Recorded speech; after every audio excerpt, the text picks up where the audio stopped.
Yeah, they're in different places. Yeah. Well, not everything. Everything is starting.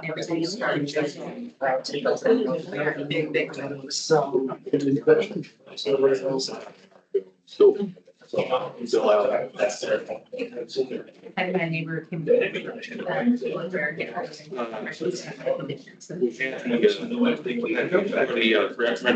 Next Sunday. I could not get away. I kept, every time I get up there, close up. And I got pulled, close up, and close up. And then I had a hole to go all around San Antonio. And I said, no way. Gotta have this way. They're looking at it. We're looking at a generator. Yeah, I know. Thank you. You don't have electricity over here. I was, they get taken. I made like 16 hours. I mean, I got to 6 hours. Yeah. I figured I was close enough. This time it kicked on at 5:20 in the morning, and then all of a sudden, about a minute later. It was a little white night. And I went up there. Of course, we were talking about eight. It said, all pressure reads, not like, It's like, pressure. It's another 17,000. Right, that much. I know, slowly. Right, does this little test run. yeah, and, I would know. It's just $15 for me. I took it off. I would get. I didn't wire it. I didn't. I was searching. One step. Alligator clams. I just suffered through it, but I was so mad. That was fair. Mine actually died last Wednesday, right, fine. And I get a fault, yesterday morning. Could be three things. Luckily it was just a dead battery. It just started fine on Wednesday and went needed. Got there in a hurricane. Did you see the video? I know, that's about right. Nothing's changed. It's just, yeah, timing's been. Oh, we don't have time. Damn it. They've never put it, yeah. they need to put it. Yeah. Hey, Hill, when are they gonna start that piper? You said 6 months, you're thinking they'll get done next 6 months? Redundancy, for sure. It should be within the next couple of months. Also, it's a combination of gravity. Yeah. So that's the not all. That's the deal. Whatever was put on, I get it. I have to use it sometimes. I don't ever want to use it, Yeah, that is your laptop design, right?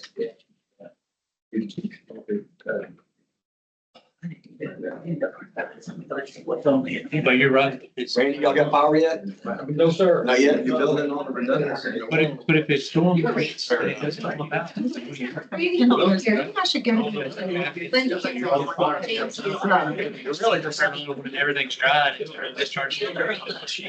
Facts. We're posted. But other than that, we had. Most regulations require you to have it off. They're right there with the, plastic right there with the access. Not gonna be running.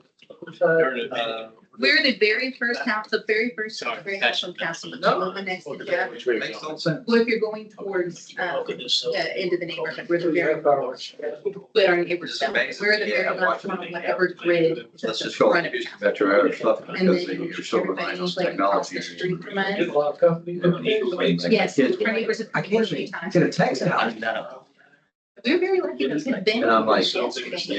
The generator after they got power. And they literally put. We had landlines. You got the call.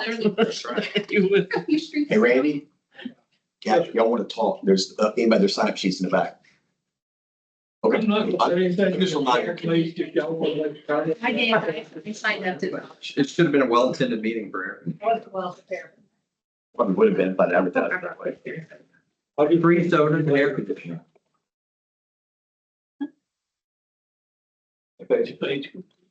We ought to be like Democrats, never waste a crisis, right? We're both crippled. so.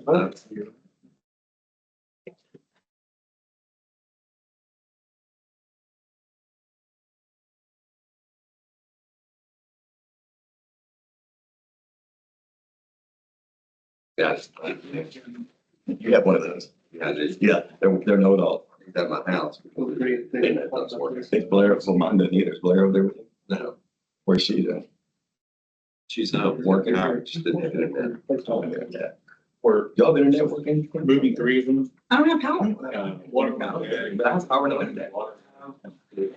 I probably won't have internet. Anybody else have internet and power but no internet? I don't have internet. AT&T, I heard is doing good. We have AT&T, we have internet. But if I've heard if you have, what's the other one? Not Comcast. Comcast. That's what I have. Yeah. I mean, it's just most difference. Yeah. Yeah. AT&T's been going great. Elon's looking better and better. It works. Starlink, Now you just need That's solar how we panels, Starlink, that's how we got the landfill. little generator. Really? Starlink and a generator. It's Pretty about fast. 7,000 Honda. Yeah. That's the only way it could run. Opened it. It's a good generator. Yeah. Good one. Good one. Like that.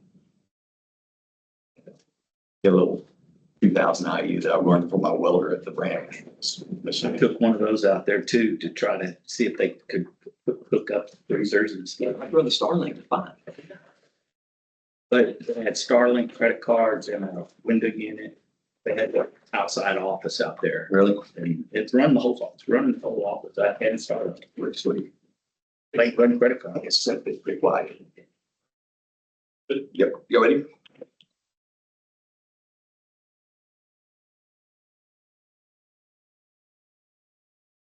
Howdy y'all. Notice is hereby given the regular meeting of the Galveston County Consolidated Drainage District, July 9th, 2024, 6 p.m. at the district's office located at 1605 Whitaker Drive, Friendswood, Texas. We're going rise for the invocation.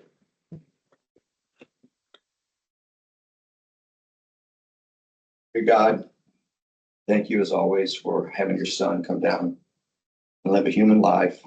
Give us a chance here to be with you one day. We are ever appreciative of that. We've had a rough 3 days here in this area, in the Greater Houston area. I pray for everybody who was impacted, for people who lost their lives, of course, for people who were injured, for the workers who are getting us back up to speed. I pray that you give them the energy and the support necessary to get everybody going. The silver lining is it's been great seeing a sense of community, people coming together, helping each other in our city of Friendswood and all over. We are so thankful for that and thankful to you for the little things in life that matter. Lastly, we pray for a servant's heart to solve the problems and to deal the best we can with our citizens and take care of them as you would see fit. This is in your name we pray. Amen. Jason, will you lead the other? Pledge of allegiance to the flag of the United States of America and to the republic for which it stands, one nation, under God, indivisible, with liberty and justice. honor the Texas flag. I pledge allegiance to thee, Texas, one great state, under God, one indivisible.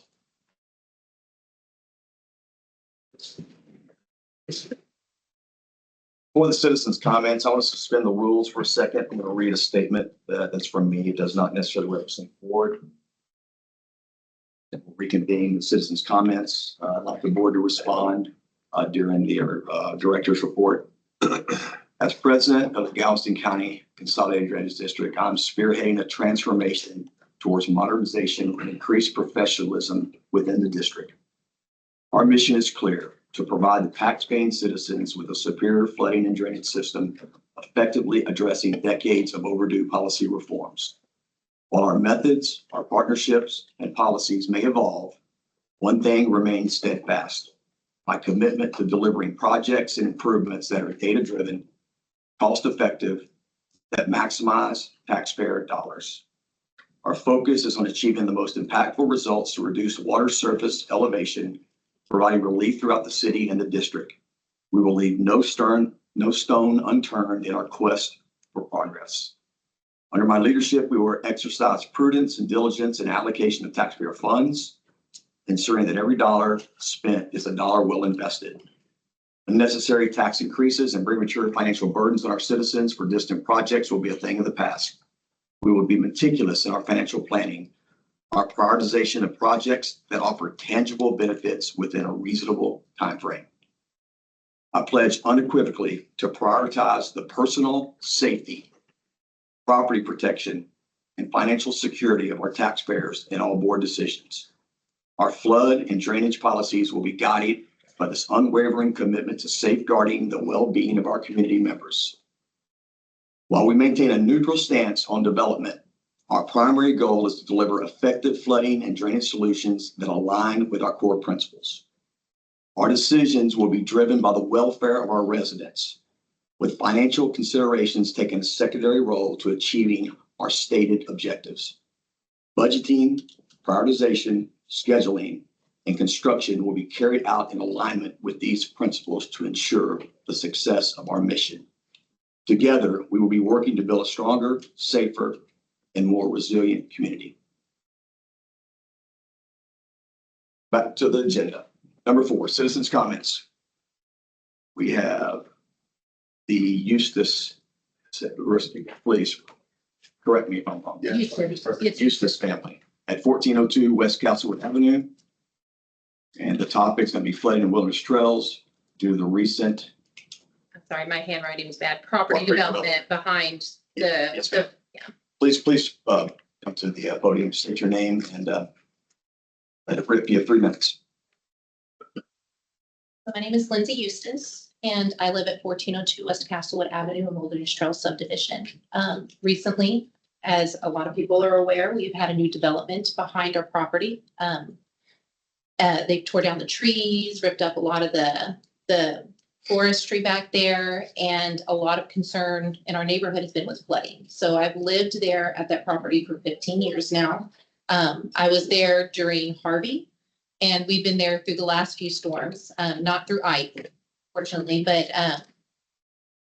so we were generally, the whole neighborhood's been kind of concerned with the flooding and everything. I did bring pictures. I don't know, it's in my phone. I can grab those if y'all want to see them. But we had somebody drive by the property back there, and this is before they've even brought in the truckloads of dirt, and it just looked like a lake. Like you couldn't see the water underneath it. And then we had flooding in our neighborhood, down Castlewood, down Buttonwood, down Blueberry, down in the back on Oak Hollow and Frontier that we haven't had before. Like we're seeing flooding like we saw with Harvey. And this was only a Category 1 storm, and we didn't get nearly the amount of rain that we saw with Harvey. And so a lot of the people in the neighborhood are extremely wary for when they're going to start bringing in dirt and start building up these plots with no plan for drainage. There's no detention pond back there. There's nothing back there. But our neighborhoods were one of the few neighborhoods that didn't flood during Harvey, that now we're going to be seeing an increase in flood and damage to our properties because of the new development and the lack of drainage that they have back there. So like I said, I brought pictures. It's very concerning as somebody who lives there who did not have any flood damage to start seeing water creep up so close to the house and not drain, especially at 10, 11 o'clock last night. The roads were impassable, or not passable. You couldn't even pass through the roads in our neighborhood, and that is not normal, and especially not normal for a Category 1. So I would like at least the drainage district to take a look at the drainage back there to kind of help not just the new neighborhood coming in, but the current neighborhoods that reside back there. And there was also people discussing that some houses on Wilderness Trails flooded that did not flood during Harvey. So it's just an issue that kind of concerns everybody in the neighborhood and concerns us as homeowners. Are we going to see property damage now from a new development that's lacking and not trying to put in proper drainage for the rest of the neighborhoods around? So that's really the issue that I'm bringing up. I don't know if y'all would like to see pictures of the flooding in the neighborhood. Easiest thing to do, we'll get an email address to you and then. Yeah, you can definitely. donate it. Oh, definitely. We have tons of pictures. We have tons of video, and especially when we were able to get out of the neighborhood, there was only one way we could get out, and that was through the front entrance of Castlewood. The other back entrances there's 2 other entrances into our neighborhood. You could not get through them because of the flooding. We went back to where the ag barn is, where the big detention pond is, and that was overflowing. Like it was bad back there. So I shudder to think, when we have the new development and everything, how even worse it's going to be. So I don't know if there's plans for a detention pond or if it's been discussed or any type of drainage, but I feel like it's something that needs to be, especially if they're going to move forward with the project, something that definitely needs to be looked into, proper drainage for the neighborhood. Because it's it's crazy with the amount of trees and the property they're moving and the dirt that they're moving. I'm just shocked with how bad it was. And then the amount of dirt that they're gonna bring in to build up these lots, how worse it's gonna get, especially coming down into the neighborhoods. So, that's pretty much it, which I wanted to talk about that, but, I just wanted to make y'all aware. I mean, it's really bad, and I would love to get that email address and to send the pictures and the videos of the flooding and everything, but there's still flooding even this morning on some of the streets in the neighborhood. If you would give that to Samantha, and send those, I appreciate it. Yes, definitely, Okay. definitely. My card is up front on Okay. the table, and you're welcome to take one of my cards, and it's got all my information. Oh, I'd love to send you the videos, the pictures. There's tons of them, and like I said, it's bad, so. Thank you. All right, thank you. Michael Ross, 310 What's ring? Spring Circle. Thank you, board. A lot of what you just said in your original comments kind of dovetails along the way. What Ms. Eustace just also said is, I think you're lacking data. One of the things I want to talk to you about tonight, and I talked to Mr. Johnson when he was running for office, and we were talking about policies that either one of us, if we were elected, might enact. And one of the things was stream data, where the flood elevations are on the streams, like Harris County Office of Emergency Management has. I think everybody that lives in Harris County just lives and dies by those every time there's a rain event. But it also has rainfall total analysis and kind of shows you the intensities of rain. So one of the things I think that majority of citizens don't understand is it's not just how much rain you get, or as she just mentioned, category of storm, it's intensity over time. So how much you're getting, how fast it's coming down, that'll fill up the streams. I've got Sugar Creek running through my backyard effectively. And I've been there 18 years and I've seen it come up about where it did in this storm, probably 7-8 times. So every couple of years, when we get a 7 to 10 inch rain like we did, it's pretty common. But I think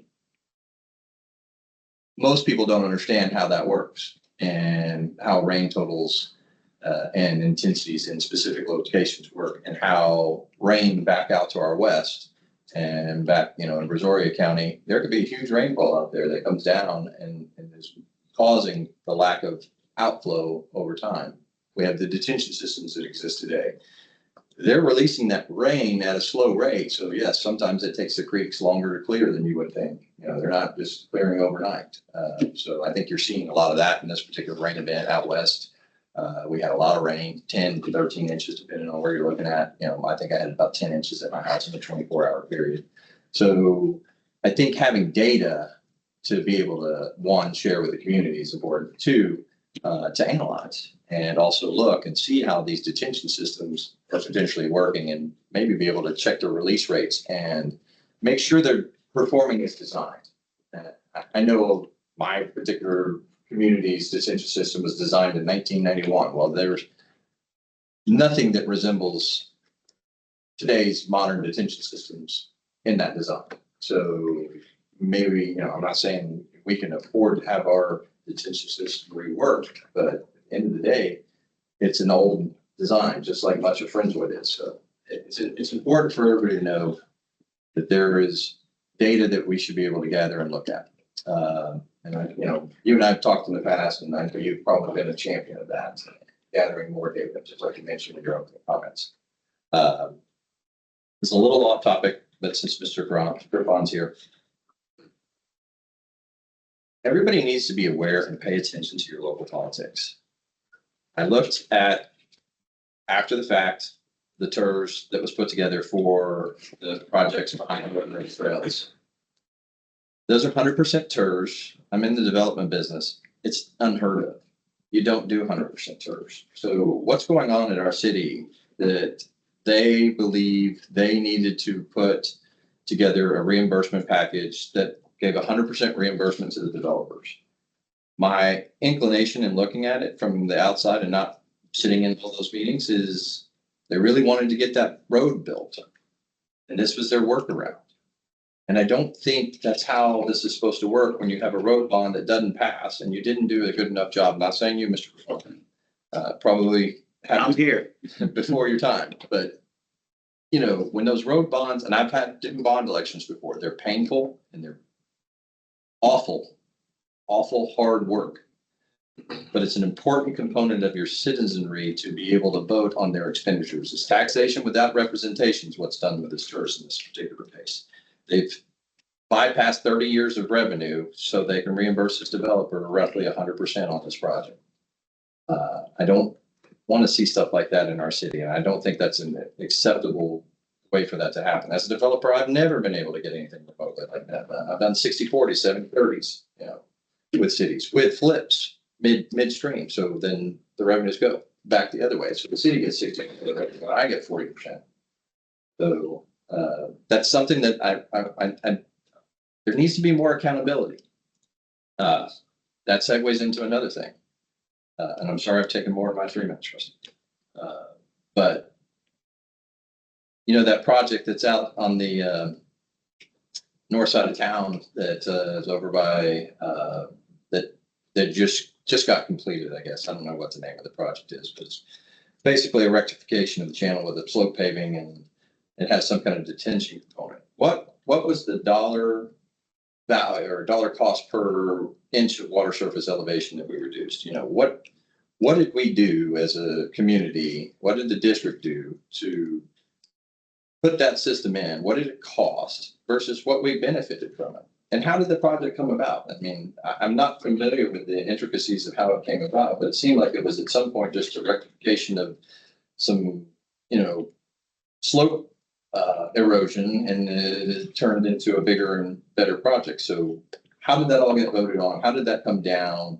How did that project scope increase dramatically, as I understand it to have increased? And then also, you know, I think that is again one of those situations where somebody said, hey, that, you know, I've got a workaround to something that I want to do, and I don't have to make sure everybody's voting on it and paying attention. So I'm really worried about that. I don't like the optics of the citizenry not being fully disclosed of why we're doing what we're doing. And it seems like, you know, maybe in that case that happened. I'm not sure. I wasn't here. Some of you board members are here, so y'all might be able to explain it to us. Maybe not this meeting, but there's an accountability for our dollars spent. And some of us are asleep at the wheel, but I don't think it's going to happen for much longer. I think you saw that with the election results that just happened here. And then furthermore, I mean, I'm going to be at City Hall the next meeting, and I'm going to have some discussions with some people about why the city's doing TERS reimbursements for developers at 100% rate as a workaround for a project that they should have an election for. So there's my 10 minutes, sorry. Brian Smith, 1908 DeSoto Street. Thank you. I'm here to discuss the drainage as well. I know I've spoken with, let me find his name again here, Mr. Anderson, about it via email a few times. Very responsive. I appreciate you responding.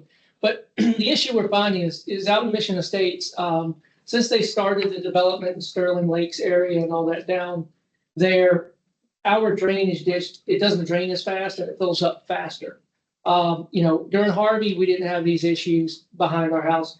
Yesterday, I sat there and, well, watched what was left of my fence. The drainage ditch filled up to the fence line. We had never seen that before.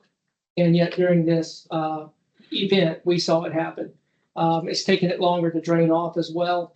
So we're just the same thing. We're just trying to find out data on, you know, where's the additional water coming from, or what's slowing down the drain off process. And are these retention ponds that they're developing for these new developments, are they meeting the requirements that we need for the existing housing areas? That's all I have. Thank you.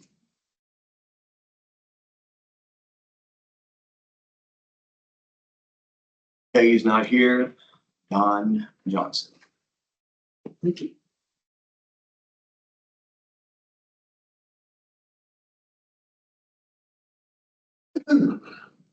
This is really a great time for a drainage meeting. Right after the storm moves through the area and everybody gets to see how the drainage systems are working and in some cases aren't working. I got around and was able to talk to quite a few of my neighbors And I was surprised that the number one question that the folks were asking me was, whatever happened to the plug? Did anybody ever take the plug out? I said, well, no. I said the board looked at that and they decided that taking the plug out for our neighborhood would only benefit our neighborhood by, maybe that much, a small amount. And everybody said, that much water in my house, that costs thousands of dollars and takes months to repair. In fact, my immediate neighbor said, that's exactly what we got. We got just a small amount of water in our house. And it took us months to repair the damage and cost thousands of dollars. So I guess I just had to bring the news back to y'all that that's not a dead issue. That our neighbors and want to see something done. And that's right at the mouth of one of the biggest oxbows in Bear Creek.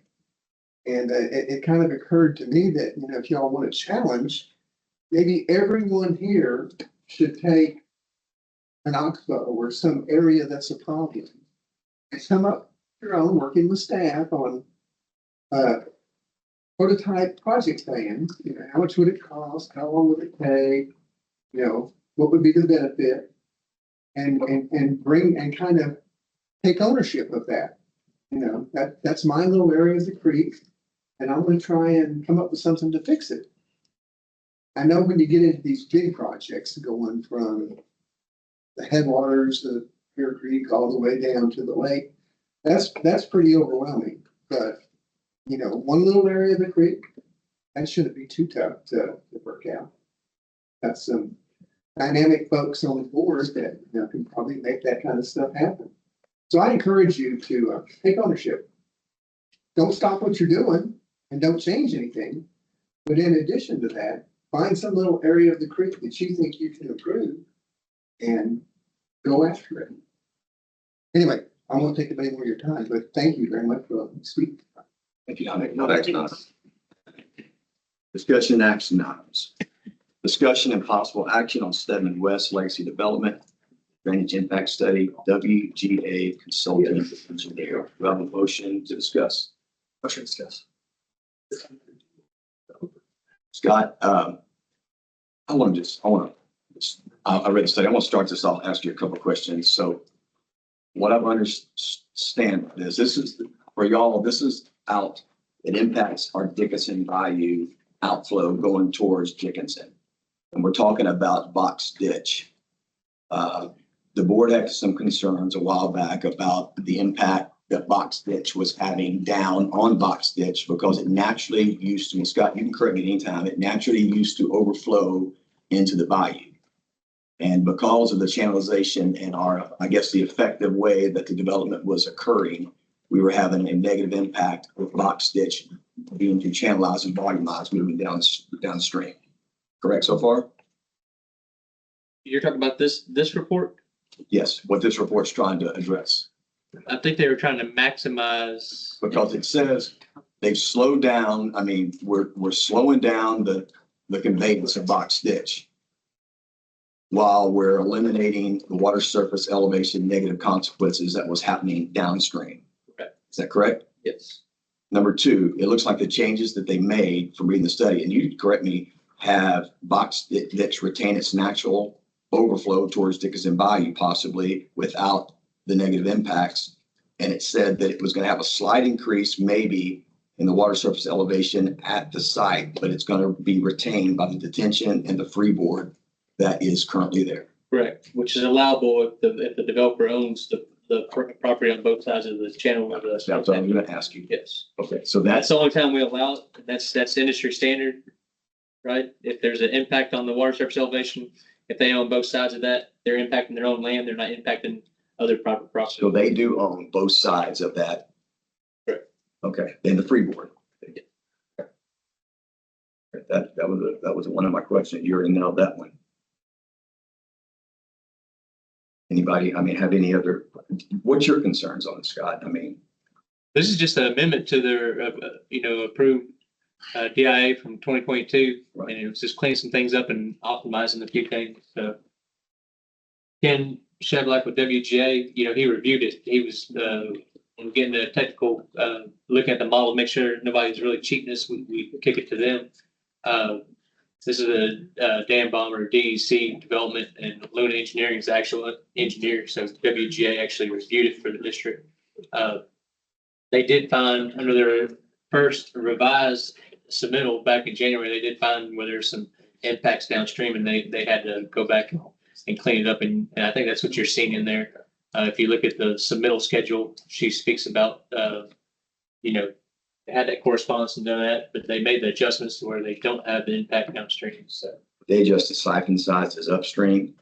They adjusted pipe sizes downstream. I mean, they did, it details, it's pretty detailed. They did a lot of engineering, a lot of sizing on the siphons and the pipe flows to try to minimize and to get that achieved. So are you comfortable with, and the main thing was they do on both sides. We're positive on that. yes, sir. Okay. So, and even with the freeboard and with what they're retaining up there a little bit more, that's increasing the water surface elevation, it falls within the 100-year. Yes. So the affected party, it's the acting. A serious report. Anybody else have any questions on that thing? No, I'm good. Sure.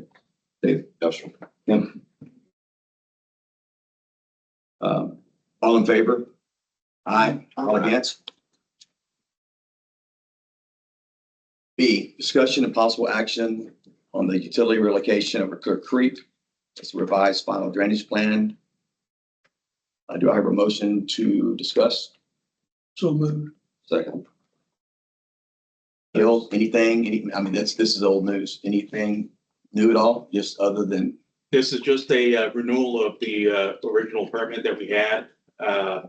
Don't have anything substantial that changed to it. We did update some of our specifications from when this was originally submitted, but there isn't anything substantial that changed on this. We're just excited to finally see this happening and ready to get it bid out here within the next couple of months. would you tell the crowd what exactly we're talking, where the pipe is, what's happening to it? Yeah, so this pipe is located at the back of Polly Ranch, beside the private park there. It is a utility bridge that is crossing Clear Creek. It is a pretty popular hangout spot for kids. They like to get up there, hang some ropes off of it, jump off of it. This will be relocating those utility lines. There's 3 pipes that are on it right now. One is not active. One of them is water. One of them is sewer. Those will be relocated to underneath the creek, and we'll be eliminating that bridge there. Depending on who you ask, there's people that were here during Harvey that went down the creek. Some people saw it underwater. Some people didn't see it underwater. So that gives you a pretty good indication as to how high the creek got in this area. But this is something that has been needing to be done. We have part of the structure that you see right there in the picture right there, that there's a bend in that the creek right there, and one of the piers on the left side of that picture has been compromised over time. We've gotten some of Joseph's expertise and his help in the past in trying to protect that pier, but we always knew that it was going to be a battle to keep that from getting undermined. That is right downstream from where the wastewater treatment plant discharge. So we've got a lot of velocity in water going around right there. So, and some natural erosion happening there. So this is a long-term solution to a problem that's been in the making, and hopefully we'll have that kicked off under construction here within the next couple of months. Thanks, Samantha. Thank y'all for working on that. I know it's been a long time coming with funding. And just to let you know how bad the erosion was, we got with our consultant, with Steve Maplier, and they suggested bringing in large pieces of riprap they put in there. And we put like 5 or 6 truckloads in there. We never even seen it. That's how bad it's eroded, how deep it is. So after this is done, we may need to look at and address possibly just making sure those closed up. Right now, what that's holding is there's a lot of trash and there's a lot of stuff and erosion around those pipe rack cement blocks there if you go back there. But we can address that once this project is done and we can get some proper guidance and work with the city to make sure that's taken care of. It's safe for everybody. There is erosion upstream of the pipe rack in there too, so we can take a look at that. That wasn't part of this project. Is the city removing the pier, the abutments there for that bridge? They'll be removed 200, I think, 2 foot below the ground. So good. It's good. Okay, all those in favor? Aye. Yes. C, discussion and possible action with economic language on the Galveston County Consolidated Drainage District mission statement. Do I hear a motion to discuss? Motion. Second. Jason, I think this is your baby. Go ahead. All right.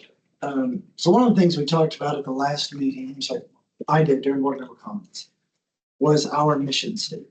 How, when I started coming here, I liked the singular mission of the district, the singular focus, flooding and people, right? I guess ironically enough, this is somewhere where we will differ from city council.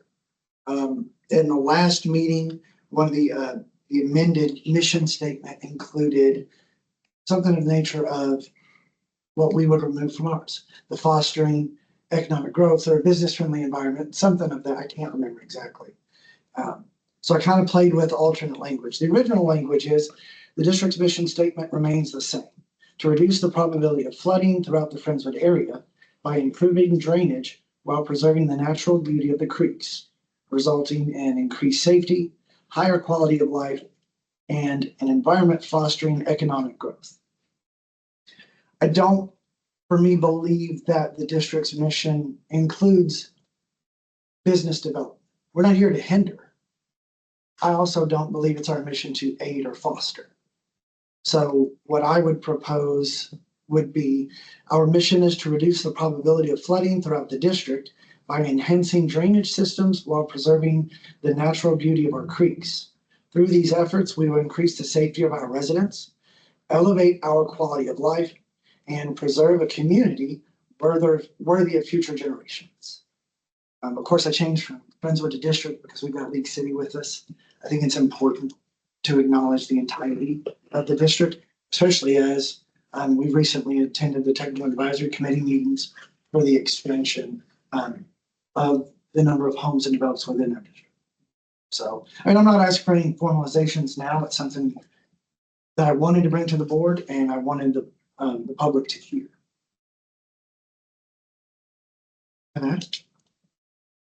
Discussions? I just don't want to do anything that leave the impression that we're anti-business. And so if, I don't know if taking it out telegraphs that or not. For me, so when I first became involved in politics, I started attending city council. When I started attending meetings, people said, well, hey, you're an active guy. You're interested in the community. Why don't you run for school? Why don't you run for city council? Why don't you run for drainage? Especially once I met Rusty.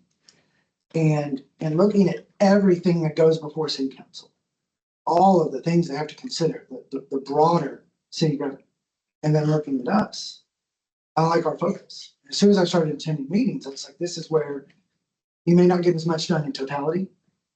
You could really get some things done that impact everyone's everyday lives, especially on their worst day. So I think it's important that we let everyone know what we really focus on. Drill down people and property.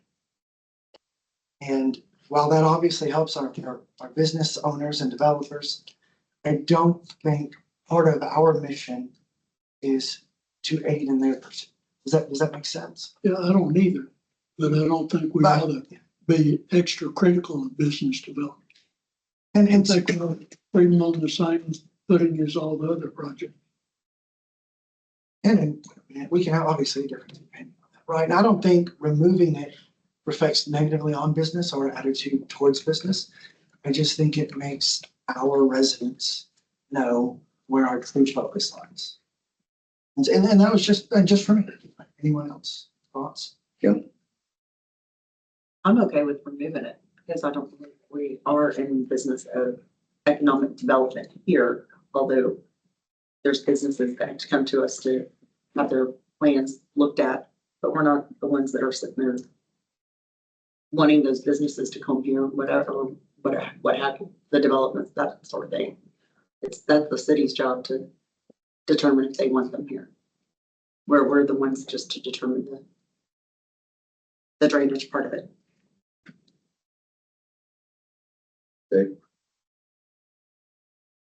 Well, the criteria for these projects is old. Yeah, I don't believe we should be in the business of, I'm not ready to toe the note like the city is. So I'm okay with it. That's my opinion. I think, like I said, I had no idea what Jason was going to come up with this deal. My own words earlier were, while we maintain a neutral stance on development, this is me. Our primary goal is to deliver objective flooding and drainage solutions that align with our core principles. Neutral stance, I think, is the key word. I'm an independent business guy without a safety net. I've never, I don't have a partner. I have a payroll, I have a family. I have employees that count on me. I'm pro business as anybody. In this job, I'm not in an economic development job. I am in the business. I want to say this very clearly of protecting people's safety first. That will always be the first thing I look at. Flooding water's impact and safety of individuals, families, of kids, structures, ruining people financially. I think we have to avoid that at all costs. I think that's very important. I don't have a problem with it, Jason. Just propose the wording, read it again, and we'll take a vote. Or alternatively, it says discussion and possible action. I know in the HOA world where I'm at, when we propose language on something, present it to the people, we give them a little time to respond, and then we take a vote. We could do it that route as well. We've got at the very next meeting, people could come up and speak their mind. They could contact us in the interim. If that's another tact, instead of immediate, and it's up to y'all, obviously. Make a motion. It's up to you. Make a motion. On that discussion, we wouldn't have to move to discuss that, would we? Just make a motion. Do you want a motion to vote? Do you want a motion to table for the next meeting? What do you want? I think a large part of what we all said when we ran was that we wanted to be forward facing. We wanted input from the community. So I think a mission statement's important. So I would move to table to the next meeting to allow for citizen comments or feedback from the lectern or by email. And we would vote at the next meeting. So I move to table for the next meeting. I second. I think that's a good motion. It gives us time to actually look at the words instead of just hearing verbally. All in favor? Aye. Aye. Randy, could you email me that, please, and then I'll pass it in the next packet. Consent agenda. Does anybody want anything pulled out of the consent agenda? Bills, anything? I do have some minute changes. Those that we need to change these right now. In the minutes. So in the minutes, last meeting for y'all that were here, we talked a little bit about Atlas 15 being in the works. What I said, I believe on video, I said that Atlas 15 is in the works and it could be here faster than we think if something significant happens. Man, that I didn't know Beryl was out. I didn't know Beryl was there 4 weeks ago. It's been there for a long time, but I didn't know that. I didn't know it was going to hit. I know something happened this fast. But anyway, What I want to strike is what I didn't say, which is other areas are using Atlas 15 standards. I'm almost positive I did not say that, but I said Atlas 15 will be used at some point. I can promise you that. And it is in the works right now. And Atlas 15 does include, Samantha, you correct me if I'm wrong, it does include a component of global warming, sea rise, and some other things that are going to be the X factors that I'm not sure how that's going to work out. I'm interested, Don, too, in attending a conference where I can get ahead on that. I can kind of learn what, and Samantha, I want you to be involved with that, where we can kind of learn what we're up against and what they're looking at when they're talking about that X factor of subsidence, sea rise, atmospheric conditions, and how it's going to fit into the new precipitation tables and how they're going to fit that in there. I mean, are they going to increase it by a mathematical percentage? Is it going to be by region, by geography? Michael, you and I've talked about this. Is it going to be different in the southern part of the United States than the northern? West Coast, East Coast, Gulf Coast.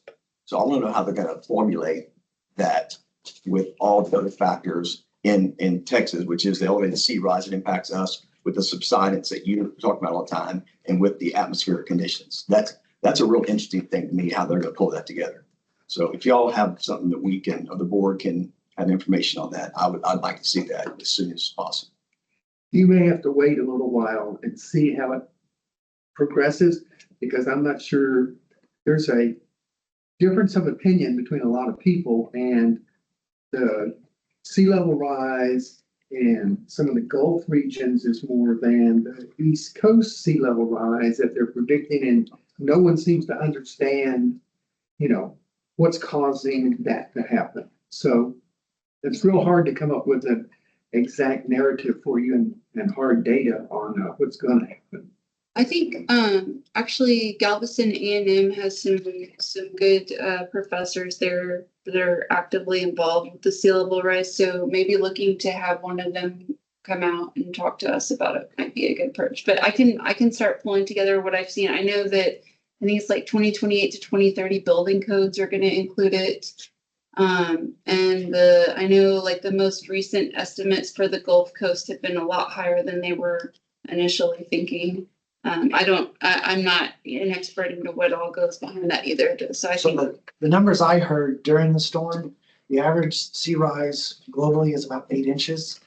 For the Gulf Coast region, it's 2 feet, considering subsidence and ground. I know they're saying like 20 to 30 years, we're definitely going to see an impact. So The local expert that's been looking at that is Dr. Merrill. If you could at some point in time get a sit down with him and talk to him about that. Finish the motion for the consent agenda for the minutes. Yes, ma'am. So consent agenda. You got the minutes? Okay. Anything else you want to pull out? Bills? Anything? Okay, let's get to we can talk about this more in the director's report, the operational manager's report. We need a motion. We need a Want a motion to, motion to approve as amended. Second. All those in favor? Aye. Operation manager's report. Sorry, I got off track there. Did we approve both of these? Page according to. I think the motion was for both of them together. Yes. I think we're good. That was the consent agenda. I apologize for getting us off track. Number 7, Joseph, operation manager's report. Go ahead. But before the rain, we removed dirt and stuff, and now we're shut down again, but the mowing crew, they'll be busy again, so. With all the rain, I got here yesterday, early afternoon, and went did an assessment, and all the creeks seem to be doing good and stuff. A lot of water. And our rain gauge here, it goes up to 7 inches, and it was overflowing. And EOC reported anywhere from 7.2 to 10.2 inches throughout Friendswood, depending where you're located at. But all the creeks seem to be functioning well. A lot of trees down, and power line down, and a lot of people driving around that should be at home because there was a lot of live power lines down as well.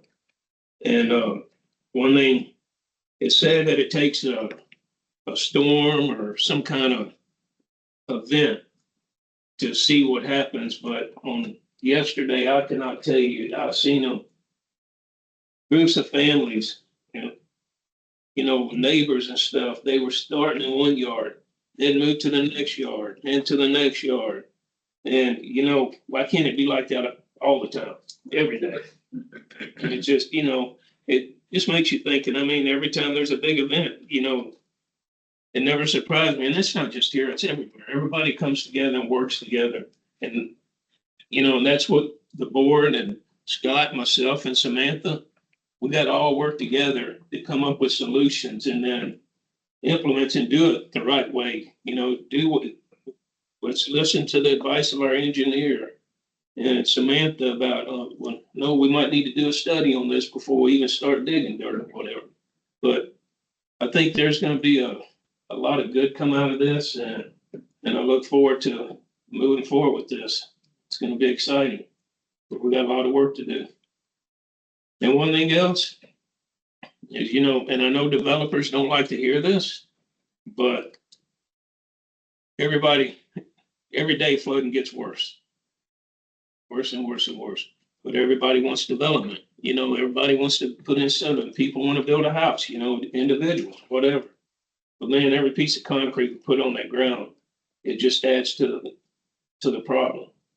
And, you know, the tensions, they're good. I agree with them. But once they're 100% full, they're impervious as well. And I just wish that it was about 250 years, born 250 years ago, when a neighborhood or a city would come up and say, hey, you know, we got X number of acres or whatever to develop. Well, no, you're allowed to develop only 65% and the rest stay green space. And then we wouldn't be facing this today. I mean, we'd be seeing some flooding, but, you know, it wouldn't be like it is today. And then I wouldn't, if I'd have been back then, I'd have had like 300 or 400 foot easements on each side of any creeks, any major arteries. And then you could go in and do your improvements and not have to buy all the easements and all of that stuff. But we're gonna get busy once the creeks go down. We've got a lot of debris, a lot of trees down. It's got to, of course, dry up for us to be able to get the equipment up and down all the creeks. So it's gonna be busy for a while. Questions for Joseph? Keep up the good work, man. One thing else too, when Burl started inching all the time over, I was in constant contact with Brian Mansfield. They would give me emails, send me updates, call me. And so we were studying contact with them. Joseph, if I ever did raise taxes, I'd do it for a time machine for you because I agree with you and I appreciate that, but I'm not going to raise taxes. Not even with a time machine. All right. Here we go.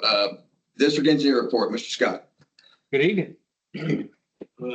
Jason and I attended one of City of Lake City's West End Master Plan Technical Advisory Committee 3 weeks ago. So this is the red outline here is the boundary of what they're studying. The district is predominantly in it, right? The drainage district's boundary. This is 99 coming through here. And these are just, decade? I'm sorry. So which decade? That's the question. By 2030 is what I'm hearing, but that's, yeah, who knows? So just overall, it was just a general meeting, kind of giving a scope of what they're trying to do. And, you know, they didn't have any definitive plans or like that, but the track colors basically represent the different developments that are going to go there. Matt, correct me if I'm wrong, or Jason, that was my understanding.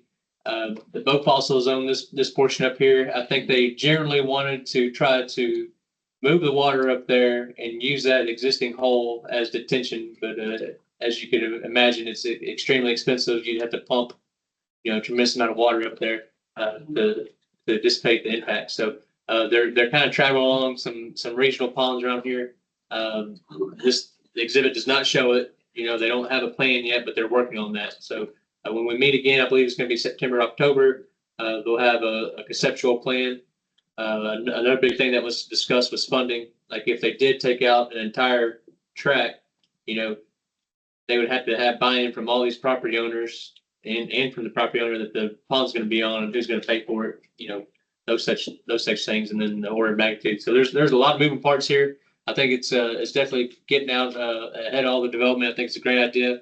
And I'm looking forward to be part of it, so. Just for perspective, the bottom red line is 517. Correct. That kind of helps from the audience know what you're actually looking at. Princewood, See, that's right Parkway, behind. right? So, yeah. So This is all the legacy development that we just, just, walk back up here, I guess. So this pond here, so you've got Friends of Lakes Parkway. Very soon we'll connect here to League City Parkway. It'll extend through. They're just finishing some curb knockouts and stuff, but so that's that big pond in Avalon. So just across from that, there's another and another and another and another. So there are some hurdles as far as developing different properties. correct. And then you look at the retention values for each individual set. So for this 657 acres, you're looking at over 200 acres of retention. 211 gets you about 65. So there's a lot of different things they're gonna have to consider in developing it. It's roughly 5,500 acres in totality, so. All behind West Silver Park, all the way down to 517. Yeah, that's like behind that big pond is behind the Lakes of San Joaquin. Yeah. And so And then that's Box Ditch and Lundy Ditch that intersect right This is there. the Westland Branch development. You see it's cut out. It's already, well underway. Yeah. that's So all us. That's why it's left out, yeah. So, but it's, I think cities has a good approach to it. I'm interested to see how it pans out and, how it impacts us, right? So the crowd knows all of this water is going Dixon Bayou. So just so y'all know. So It's the Dixon Bayou watershed. it's not impacting Clear Creek watersheds back in Dixon Bayou. We take that just as seriously because there's plenty of problems down there. So Kind of point. Lake City is, It's estimated some 4,000 homes. 5,000, 6,000, they said. We're gonna see, that's what they're talking about, park space and trails and I've heard those. the touchy, they're trying to get it. Like I said, it's preliminary, the one meeting and the next meeting will be, I think they've actually, they're put out a questionnaire asking when. To August. Yeah, it's August or September. Correct. So we'll know more. At minimum quarterly, but. Yeah. Really. It could be, more often. This is Lake City's biggest home development that they have left. And so they're trying to get it right. So we're gonna see. I want Jason to work on this. I want another liaison from Lake City in our meetings. So I'd like to have that done. Second meeting. So hopefully we can get that done here. So anyway, thank you, Scott. On to City Council, Robert Raffon. Good to see everybody. Yes, just came to visit with y'all about something today. Describe the names. Oh, it's not on the agenda. He wants you to, sorry, Robert. He wants to go back to hear the preliminary plat That's approvals okay. on the page on your other report. If you could run those down, Scott, for Mr. Gibson. Sure. So we've got 5 preliminary plans or plats that were approved at staff level since the last board meeting. The first one, the Westland Ranch, Section 5 preliminary plat. It consists of 25 acres, 86 lots, 4 reserves, and 5 blocks. B is Muldoon Parkway expansion. That's 12.16. It's just a right-of-way dedication, so there's no lots involved with that. And the same goes for Magnolia Bayou Phase 3. And then the next two, the Westland Ranch, Winfield Parkway Phase 1 and Phase 2. In order, that's Magnolia Bayou is 11.18 acres. It's just a right-of-way dedication. Westland Ranch, Winfield Parkway Phase 1 is 14.5 acres. And then Phase 2 is 2.4 acres. Those are all right-of-way dedications. So just one that's actual section of Westland Ranch, which you can see is right here. Thank you, Scott. Excuse me, Robert. Excuse me. And to let the crowd know, we will see those final plats through the board for a board vote on each and every one of them. All those plats are submitted and reviewed by district engineer to the district criteria manual standards before he lets them go to final. When they go to final, all the submissions will go to us. We'll get all the documentation, hard copy, and we will approve it just like we always did. So I just want to be clear on that. Mr. Griffin, sorry. All right, well, I'm agreeing with you. Maybe we should have possibly get together and send Joseph back 200 years, but heck, in the 30 years, no one will remember who we were, and they're gonna say, what in the world were they thinking 30 years ago, 10 years ago, you know? But just wanted to mention, right after the storm, it did move north, and where we were thinking it was going into Brownsville, it moved right up in here to Matagorda. We did get the dirty side of it. Our emergency operations center went into full 24/7 on Sunday. As Joseph mentioned, they were monitoring all of the gauges and everything. We did get reports of localized street flooding. And we did not get any reports of any homes receiving floodwaters in their homes. And thank God that we did not get any reports of anyone losing their life over this storm here in Friendswood, at least attributable to the storm. We do have places that are still not powered. Texas, New Mexico Power is doing a wonderful job. We've been in constant contact with them. I know the Village on the Park is not up and running. They are 3 meals a day and they have good, clean running water, but my dad is at my house and I know my brother over at Poly Ranch doesn't have power on Pine Drive, still Texas, New Mexico Power, and they're working really hard. They're doing a pretty bang up job getting us back online yesterday evening like they did. A lot of us got power back. And we did notice that the banks did get to the level, but we did not see any over the bank. So what has occurred, and thankfully it was a fast moving storm. What we mainly got were high winds and a lot of debris. I want to mention that Crowder Gulf will be coming for pickup. And if you all please tell your neighbors and everybody to put your green waste out separate from your black bags or your trash bags, because when they come by, they're coming by to pick up green waste and that will be hauled off. This has been stated by the administration, Biden administration, state of emergency. So this will be a FEMA reimbursement. And if you put that out by not in the road, but right on the edge of the road in the ditch or your curb right there, they'll be by next week, or it's going to start pretty quick. I know the emergency meeting with Crowder Gulf and the locations and everything where it's going to be taken is going to be picked up. It's going to take probably 2 to 3 weeks to be picked up, and it will be hauled off at no cost to y'all. So if you get it out there, do not mix any of your fencing. If you've got down fencing, don't mix that with your green waste. This is all going to be recycled and mulched. It's not going to be burned. There'll be no burning like we had to do in Harvey. So fencing has nails in it. It has treatment. It has other kind of sealers and stuff in it. It can't be recycled. So if you would please separate those, get your green waste in one place, your fences in one place, and your black bags for regular pickup. That's all going to be starting. Hopefully, regular pickups for our garbage and everything will be starting those on Wednesday. Should be hopefully getting theirs picked up. They came today. They came today? Okay. They didn't pick mine up, but I'm on a Tuesday pickup. But I know the Thursday, Friday group will all get in there. And I do mention that we did re-up with the same people again, and they pick up 2 times a week. And I mean, not anyone is getting that kind of pickup like we do. And we do heavy hauling too. So we're real thrilled to have them back on board with us again this year. Friendswood's really lucky to have that group.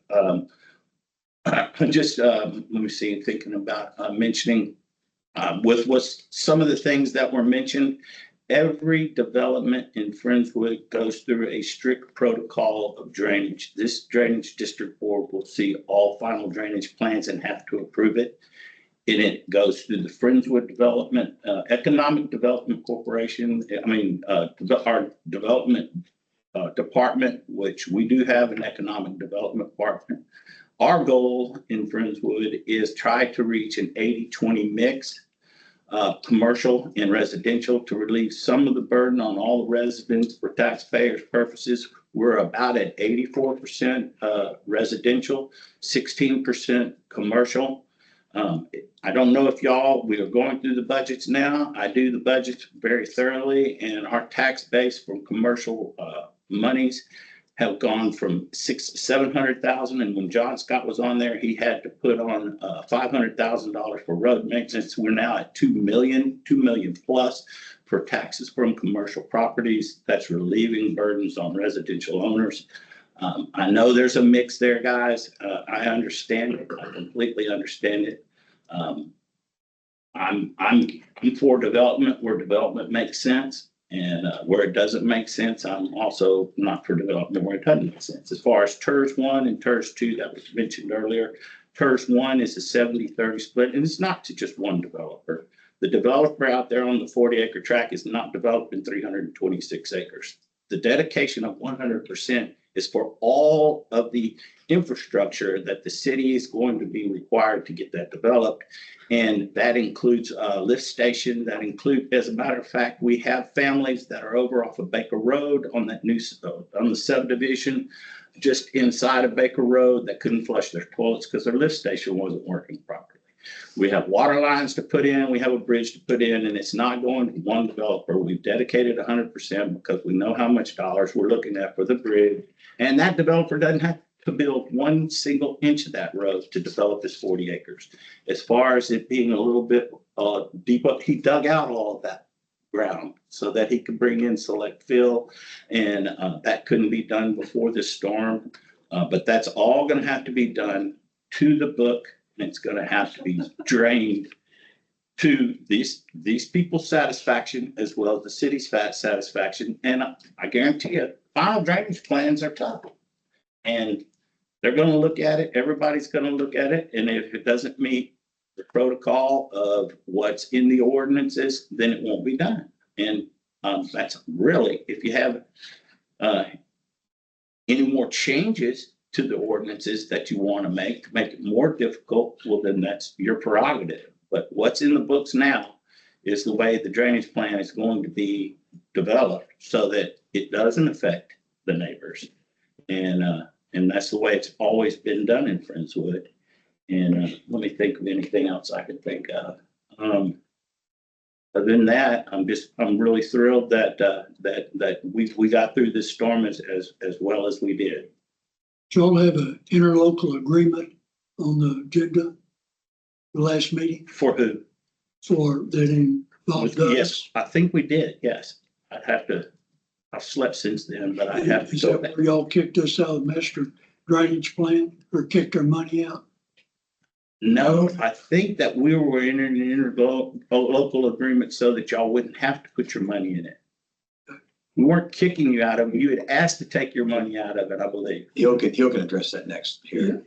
Yeah. Hill's gonna talk about Yeah, that? yeah. Okay. Yeah, let me go ahead and address that. Let's, thank you, Robert. Thank you, sir. We didn't kick you out. You had asked. No, let's get this, David and I were in that meeting, so let's get this clarified. Hill, city engineer report, let's roll. So just for the clarification, that was not a interlocal agreement discussion. That was a update from our city manager, updating the city council on the direction that the drainage district was looking at with consideration of looking at reallocating the $400,000 that the district had originally committed to the city's drainage master plan to focus on the Dickinson Bayou. As you can see very clearly on this photo right here, this is where the majority of the development within the drainage district is going to happen. But as far as the rest of the district is concerned, the city does have a request for qualifications out right now. For the master drainage plan, originally we were going to get that delivered to us this week, but thanks to the hurricane, we have pushed that back for a week. We had a couple of engineers reach out to us asking that. And so I think we'll be receiving that next Thursday, correct? Yes, on the Thursday. 18th. So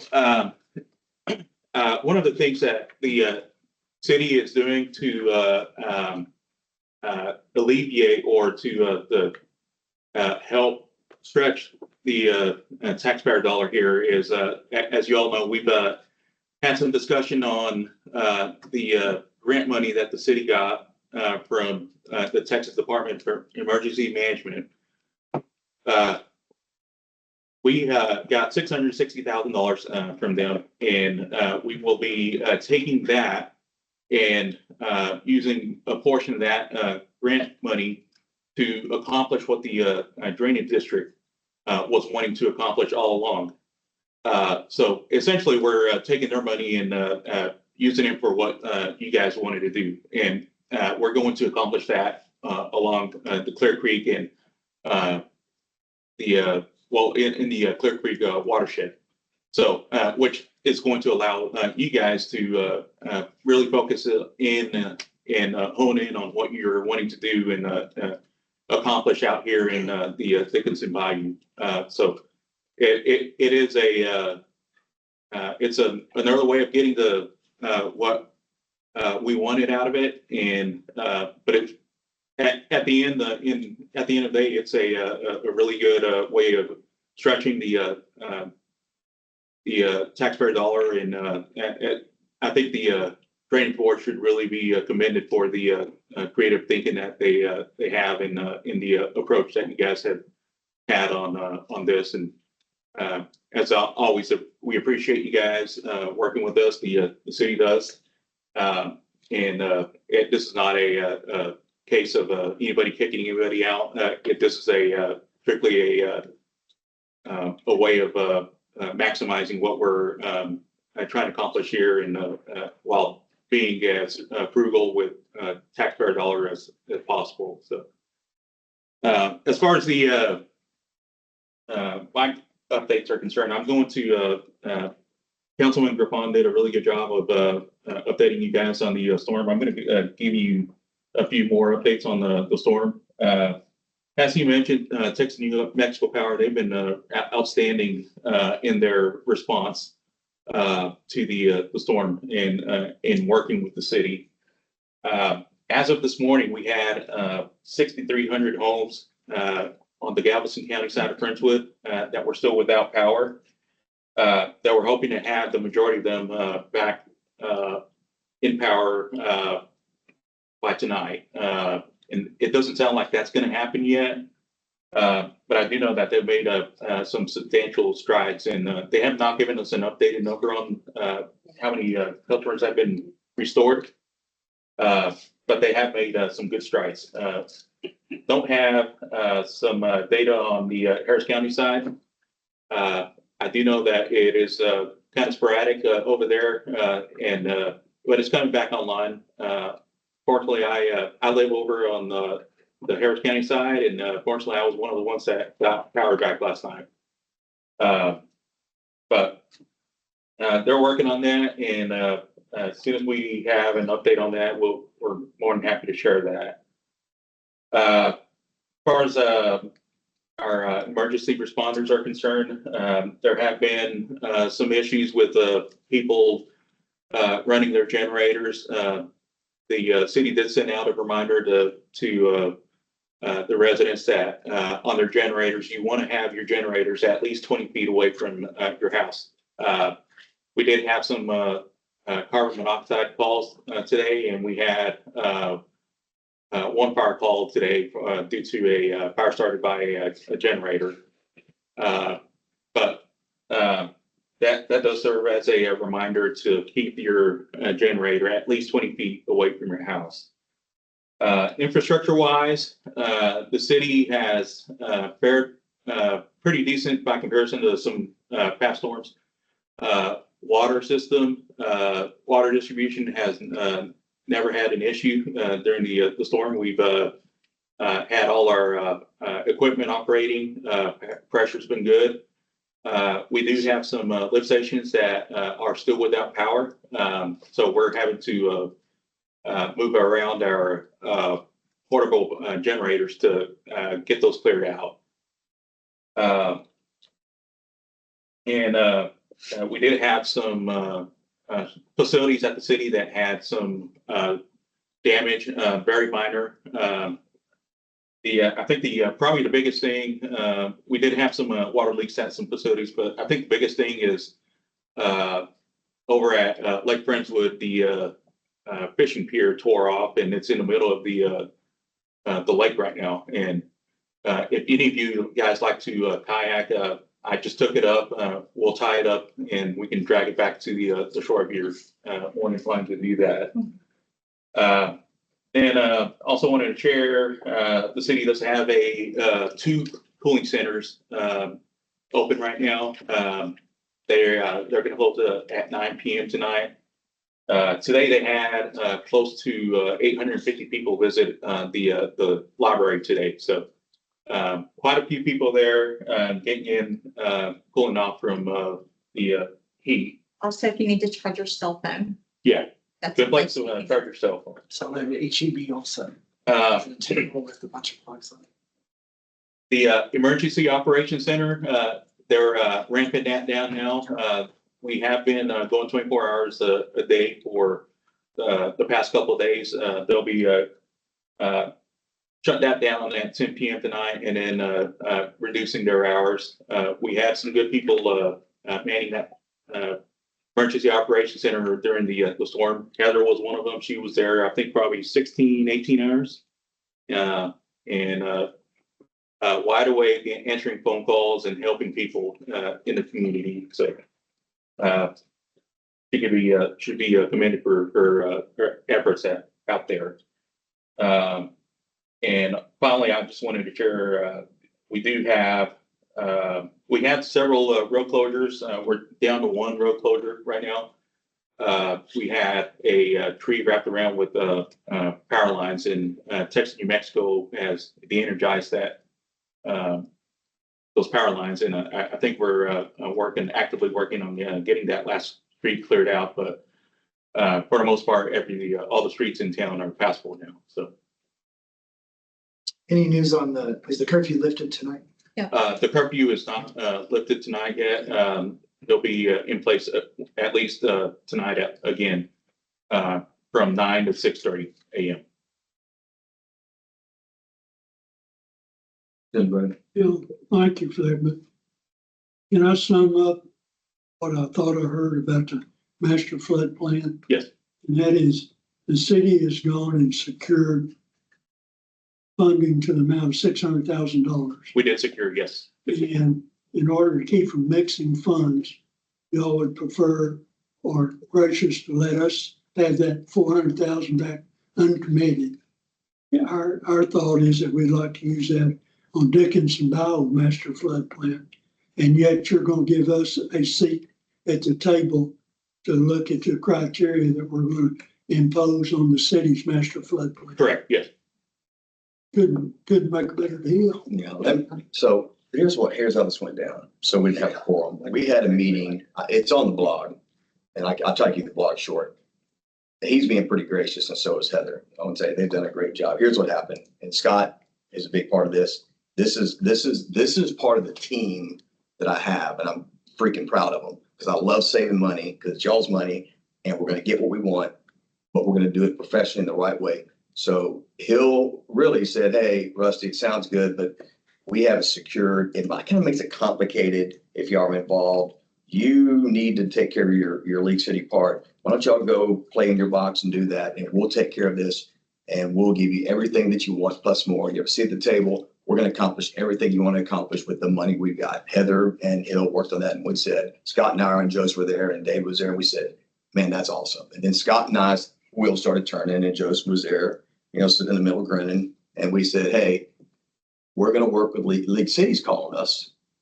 I don't want to say too much, but they're saying, "Hey, we want to really do this right here, our last development portion, and make sure we have input, we plan it right, we have the drainage right. We want y'all to have a seat at the table, a technical advisory board. We want the district engineer. We want one board member." That would be me. I was out of town, so Jason went the initial one.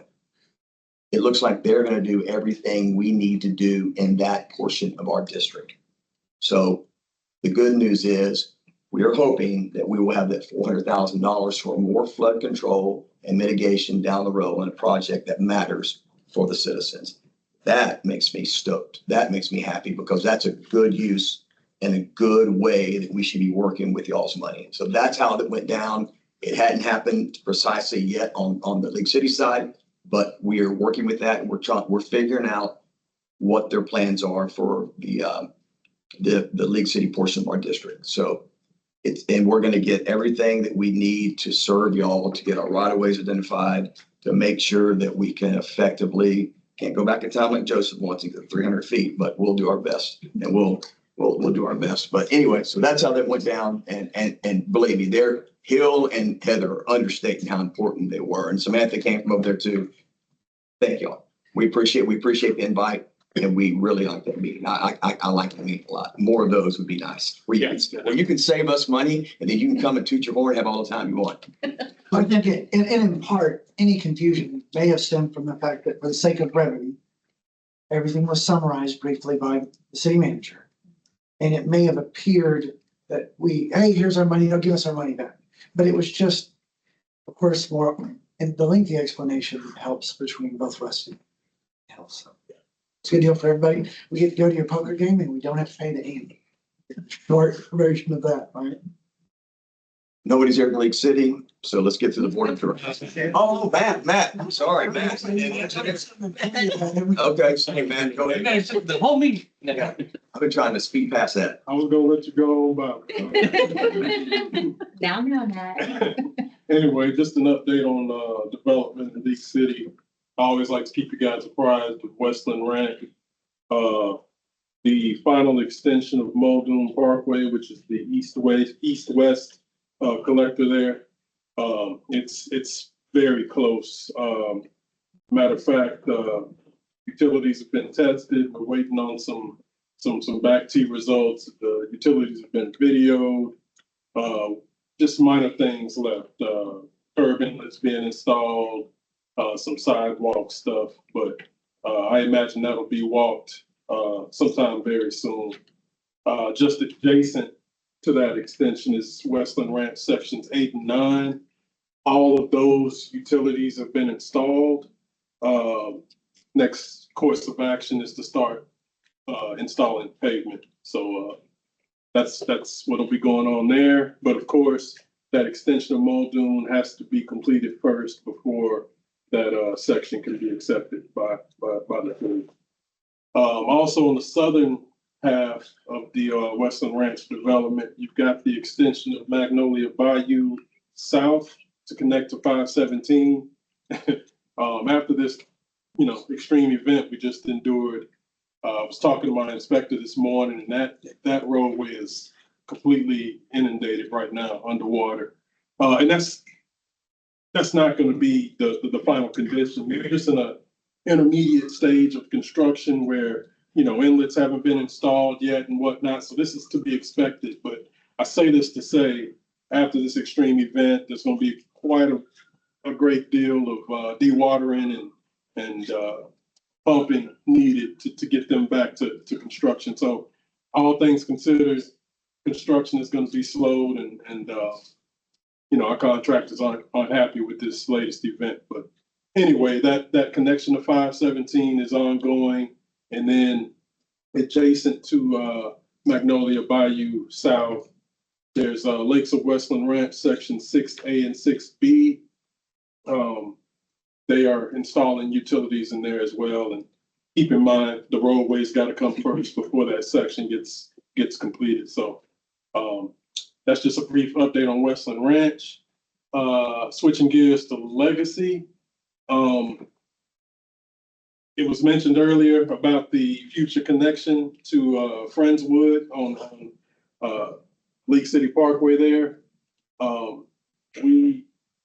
We're fast tracking that effort. Matter of fact, I would tell you this Thursday, I will be doing some sort of preliminary walk with the contractor and a couple of my inspectors to identify any major punch list items that would prevent opening of that roadway.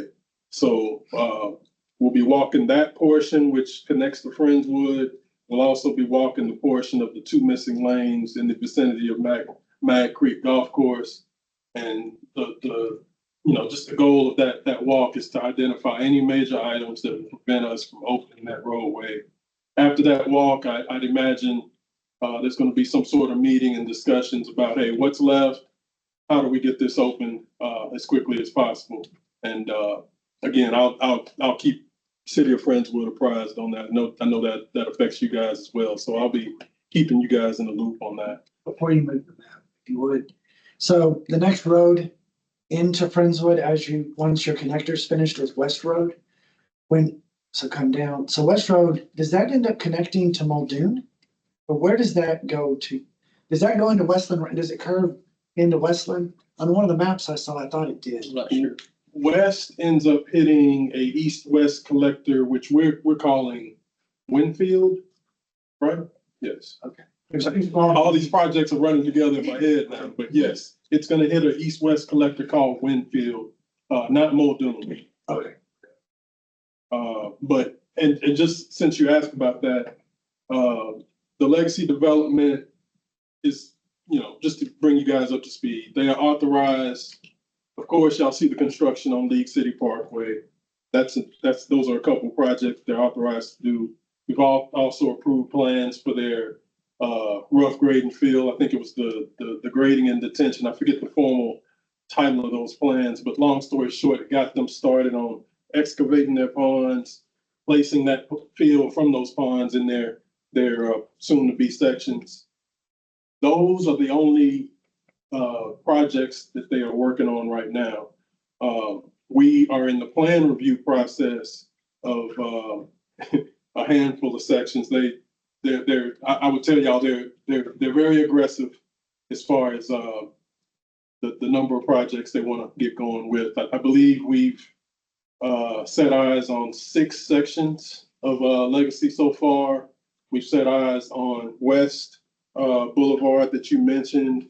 There's also Legacy Drive, which is the roadway that comes off of League City Parkway and brings you into the development east of West. But we're in review of those plans as well. So it's a moving process, but just to keep you guys up to date, we're moving along with that legacy development. I think that's about all the updating I've got for you guys, unless you got any questions or concerns for me. Hey, Matt, on 517, I know years ago they were talking about expanding 517 Tech Dot. Has there been any movement on that? It's still in the plans. They've started sending out letters for the right of way acquisition. So if you're along 517 from 45 out to at least probably where you're talking about in West, they've already sent out basically the right of way letter taking. So they're that far along, but I think they got stuck again. They've got some right away they've already taken in Alvin on 517. Yeah, so I didn't know about that far west because I got a development back over this way. They've already sent me some letters on. So, but I think they're stuck again and don't have the full funding for the next session because they've run into a lot of problems on how much right away they have to take with some of their alignments. And so they probably had to go back to the drawing board and refund the deal of what I've ran into lately. Need that time capsule, baby. Need that time capsule. Because it was like In the court for the horse. in the fall, they were sending out the right of way letters and usually that's pretty imminent. Like things are happening. If you don't respond to them pretty quickly, they're going to go, okay, we're just taking this, let's go. And it's gone poof. That's it. Any questions for Matt? Unless you got some. No, that's my understanding. I was just gonna say they're in the acquisition stage. Yeah. Let me correct something out there. Sure, go ahead, Robert. Too, because I said commercial collections is over $11 million and $2.5 million of that is going to roadway. I think I just mentioned 2 million of the roadway because we were talking about over $11.75 million is now coming in. But 2.5 million is dedicated to roads. We'll correct the minutes on that. Okay, thank you. Sorry about that. You don't want to sink you with some misstatement, Yeah. You're sitting pretty close to the minute. So Yeah. Jason, you have any questions? Any more? I'm already interested. Kevin? No. Okay, Matt. Thank you. Appreciate it. Board of Directors report, Mr. Gibson. Scott, would you give me that picture? Yes. Want to give you an update on Friendswood Regional Stormwater Detention Basin, which by another name is FM 1959. detention, which is just south of Dixie Farm Road, west of Black Hawk, and on the east side of Clear Creek in Harris County. They gave a virtual public meeting on June the 20th for public input and public discussion. As you recall, this project's a cooperation between Harris County Flood Control, City of Friendswood, Galveston County, and us. It's a 105-acre project. And we're starting on phase 1 now. Phase 2 is in the design stage, and it should start first quarter of 2025 with completion of the entire project fourth quarter 2026. The final detention volume will be between 700 and 800 acre feet of water, depending upon how wetlands that are involved in the site are treated. At the start of this project, we were hoping to get 1,300 acre feet, but that involved a wet bottom detention. And we can't do that because of proximity to Ellington Air Force Base. And the detention volume, I think we got that cleared. The detention volume of this project will be used for mitigating projects on the lower Clear Creek drainage. And lower Clear Creek drainage is defined as south of FB 1959. So it won't provide detention for any of the federal projects that are further up on Clear Creek in Harris County. If any of y'all have any questions, want more information about it, you can go to Harris County Flood Control website, and down at the bottom of their master home, there's a whole bunch of creeks and bayous listed. You punch on Clear Creek and then go to project C1-62, and you can read the whole blurb about it and put in any questions that you want to ask them, and they'll give a response to. But that's all I have, Rusty. Kim? Errol was a storm. As far as saying that none of the creeks came out of their banks, I have a picture of Clear Creek in the backyard of my neighbor's house, 2 houses down from it. Very well out of it banks there. A little bit more rain, I probably would have had it in my house. I'm very, very, very concerned as to what the lack of work that's been done on Clear Creek since Harvey. Had a big concern about it before running for this office. I have a bigger concern about it now. Lots of trees down in my neighborhood. It looks like a war zone, I'm sure, just like everybody else's. And but we are very, very thankful that we didn't get any flooding this time. I'm not so sure about the next time. I'm really not so sure. And seeing the pictures that I've seen on Facebook, people posting the streets in your neighborhood that people were posting. I've gotten pictures from a friend who lives on Buttonwood, and so yes, it's concerning. It was very deep, but yeah, and it's concerning. So we've got to get moving and get some stuff taken care of so that we can help our citizens. Because I'm a citizen just like all of y'all are, and I don't want to flood again. But I know it's going to happen if we don't get something done on Clear Creek. Well, I like the levity and the common sense Kim brings. She doesn't let me get away with much. She never has, but it's just kind of just hard hitting right down the pipe. So thank you, Kim. Yep. Super Dave. Okay, I'm gonna just read a couple of emails. Had some meeting recently, and I've been on vacation. I just want to read some emails. I think they're the quickest.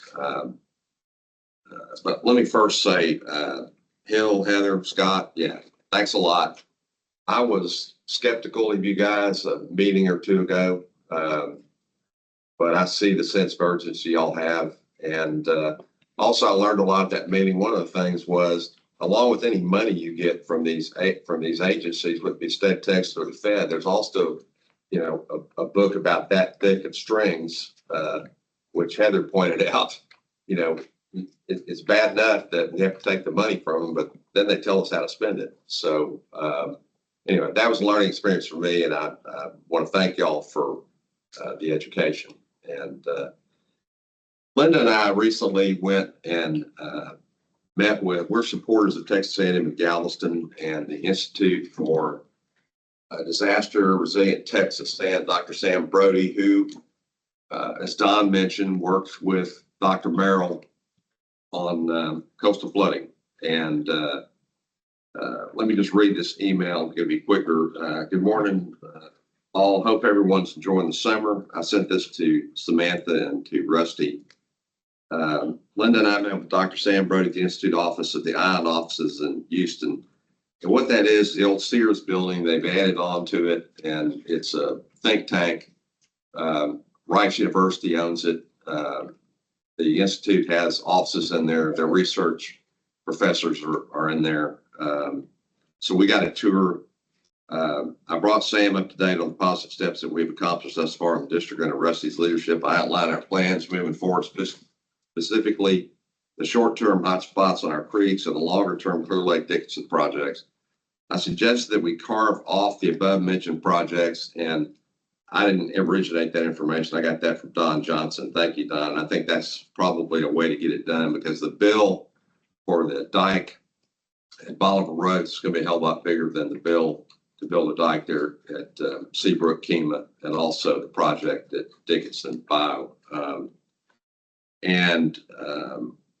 Although we still support the big project, the dike, Sam said he's willing to help with the selling of that effort. Sam offered his help using a hydrology modeling program based on Python programming language. Also told us that TAMU Chancellor John Sharp is very interested in the Institute's work and purchased new drones with state-of-the-art sensors at a cost of $50,000 each, which they're willing to let us use if we pay for the staffing of the drones. I thought this tech might help us detect the obstructions in the creek that Rusty observed. Sam said he has a tool that he wants to present to us and get some feedback as to how much value it would be, how beneficial it would be in solving our drainage issue. These researchers are data-driven. They're into applied science. You know, you could study the hell out of something, but unless you can, you know, actually make a difference with it, it's just academics. That's why I like these folks. Finally, we met a young student that Linda and I are providing scholarship assistance to. His name is Enrique Valero Ying. Enrique is in his last semester of his master's at Texas A&M Galveston in Marine Resource Management and Sciences. His plans are to pursue a PhD in Marine and Coastal Management Science, the next generation of engineers to solve our coastal issues. Sam wants to hear from us what we need from the Institute to help us make good decisions to solve the problem. Samantha answered me, and she said that I think it would be good I think it'd be a good idea for you to meet with Sam. I think he's a pretty impressive guy. He lived friends with for 8 years. He's probably one of the leading guys as far as coastal flooding issues. He studied it. Bottom line, folks, if we could get that dike that opens or closes at Clear Lake and the pump station, that would enable us to channelize Clear Creek. That would solve everybody's problem. And so it's back to the conveyance issue. The other thing I wanted to mention too was the plug. Don mentioned the plug, and I think it was kind of a campaign promise. You know, I'm the kind of guy that go rent an excavator from Mustang Cat and go down there and dig it myself. My first job in construction was a heavy equipment operator. But apparently people frown on that kind of thing. So I think vigilantism is necessary at certain times. But nevertheless, Rusty has counseled me, and I think it's important that we don't want to waste y'all's money. We want to go out there and have an impact on the ground. We don't want to, and so it takes a little longer to do that. As far as the plug goes, I think we looked at it, didn't we, Samantha? And what did y'all decide? What'd y'all come up with? Is that big of an impedance? It's already acting as a natural detention basin. Like the back side of it holds a lot of water. So if we remove the plug, it's not really gonna have much of an impact. The water surface elevation is over the bank. And during a 100-year storm, the water surface elevation is over the bank. Yes, it doesn't even It's impact bypassed large there. events. Okay. It's just a bad optic when you let somebody put something in there for the convenience of a golf cart to go across. It's a bad optic. But maybe, the minutes of this meeting, your explanation that it really wouldn't help to remove it, is something we need to respond to. Anyway, I'm still in a hurry. I still have the urgency. Yes, sir. The district we did look at it, look at the study, and then also the slope paving that we would need to put in for the low flow events. I think it was $200,000 to $500,000 worth of concrete slope paving. If we cut that plug out to the low flow, it's going to be to cut the flows as it comes back into the main channel. So it's definitely an option. The board just needs to decide if they want to spend that kind of money to do that. I think we have to be careful that we don't exacerbate the situation by going off half-cocked. I think we need to do, anyway, I'm interested in having the data. And if A&M can help us with that, I think that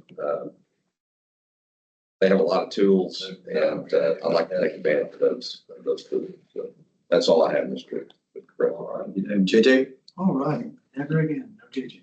A couple housekeeping notes. We've talked about microphones for a bit.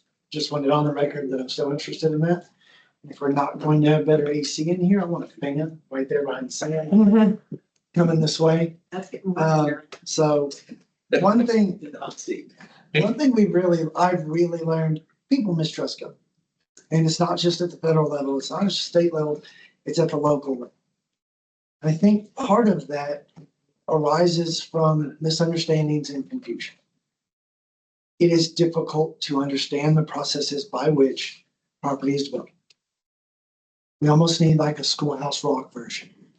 I'm just a bill, right? Work people a little bit more easily to show them how, from Genesis to execution, how does this work? When does it go from a city portion? When does a drainage district get involved? A lot of the complaints that are brought to us, I'll say thank you, Paul Hill, because this is still on their end of things. So there's a lot of things we work together on. Maybe we work together on this. Kim can sing, well, I'm just a bill. Explain the process to alleviate confusion by educating people on how it works.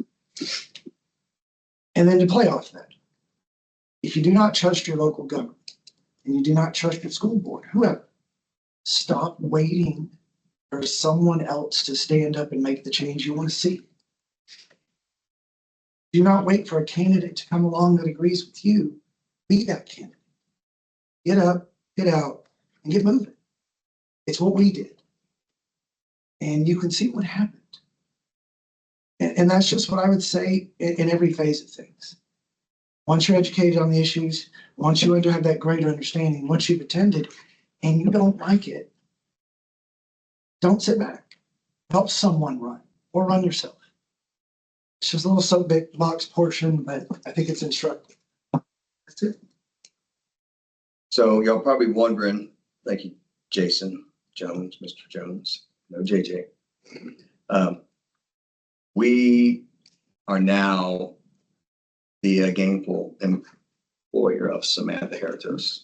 So we can just give her a round of. Samantha will be, she doesn't have an official title yet. We've kind of, that's another thing we've kind of tabled around. I've had all kinds of, we've had all kinds of titles. They didn't like my stuff, but Samantha, what she will be doing, to summarize it, she will be in procurement of funding, again, to save taxpayer money, to do projects, to facilitate us working with federal, state, local entities. She's going to get a professional engineering license in August, she tells me. That's going to be even an additional asset to the district. But she will be assisting the board Joseph and Scott to modernize. This is modernization and professionalism of the district. We're going to raise our game and be the leader here in the Gulf Coast area in how we go about acquiring data for what Super Dave wants to do, which I'm totally agreement with him. What y'all talked about from the podium, super important. I think we need to rely on a lot of internal numbers, internal data, and protect Friendswood and citizens here and what we have here in the city, which is excellent. We're not a minimum standard community. I like the phrase that Mr. Jones coined. We're not, and we're not trying to be some pariah, but we're Friendswood. We can do good. We can do better. We can come together. We can achieve a quan. I think Joseph is superb on track. I'm glad to hear what he had to say. But Samantha is going to help bring the district up to standards, a higher standard, educate us, keep us in line, show us the projects from data and a money perspective that are worth spending y'all's money on. And that's what we're gonna get done. We will come up with the official title and have that for y'all next meeting, I promise. If I have to stay up and satisfy and do it 24/7, but we'll get it done. But I want to welcome her. I'm so glad to have her. I think Joseph's ecstatic. We're running pretty thin around here, and the board is from what I can tell, the last executive session was ecstatic to have her on board. So thank you, Samantha, for joining us.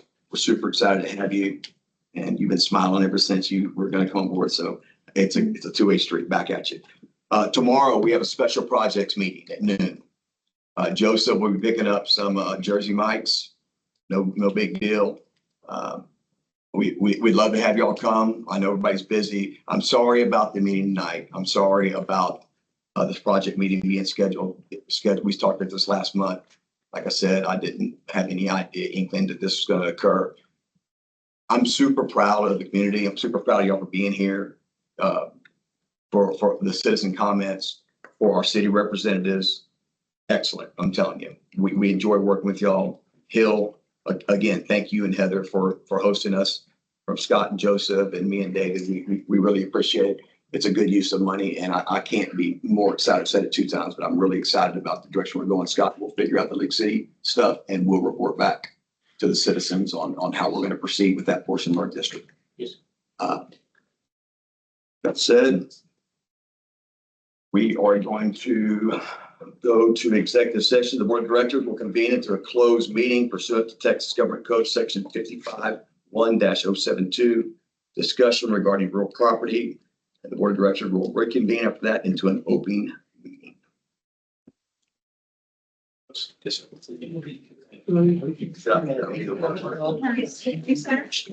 Sorry, let me say this one more time. You say green material, will they also be moving up fences separate? Or is that something like There's going to be personnel matters and the employment of executive staff and operations manager review for the executive session. And then we will speak in open. I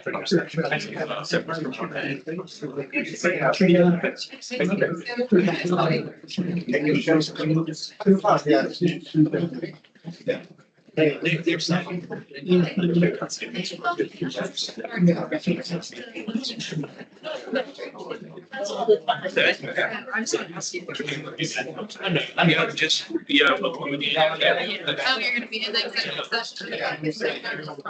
Should we be?